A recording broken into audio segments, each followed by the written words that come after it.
Isang kaaway ang naging kaibigan. Si Saulo ay relihiyosong lalaki. Isang Pariseo. Inisip niya na ang sino mang naniniwala kay Jesus ay nagkakalat ng kasinungalingan at dapat ikulong at parusahan ng kamatayan. Papunta si Saulo sa Damasco upang hulihin ang mga tagasunod ni Jesus. Bigla siyang napalibutan ng liwanag. Siya ay natumba sa lupa. Saulo, bakit ka galit sa akin? Sino ka, Panginoon? Tanong ni Saulo. Ako si Jesus, ang nais mong saktan.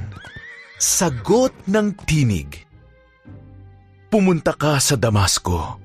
Doon mo malalaman ang dapat mong gawin. Tumayo si Saulo, ngunit nabulag siya. Dinala siya ng kanyang mga kaibigan sa isang bahay sa Damasco.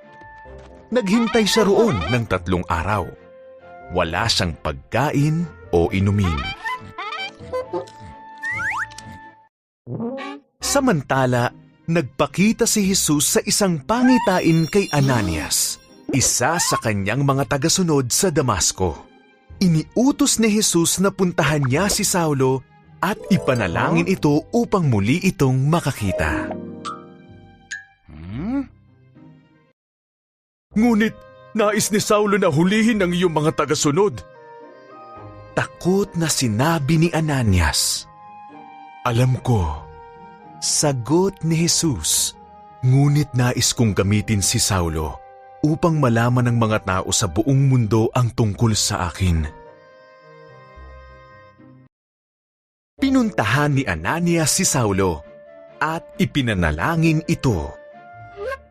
Ipinadala ko ni Jesus, sabi ni Ananias, upang muli kang makakita at mapuspos ng Espiritu Santo.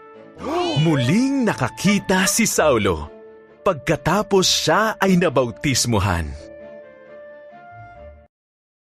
Binago ni Jesus si Saulo mula sa isang lalaki na nang-uusig sa kanyang mga tagasunod at naging pinuno ng iglesia at nagpapahayag sa lahat ng tungkol kay Jesus. Kaya pinalitan rin niya ang kanyang pangalan bilang Pablo.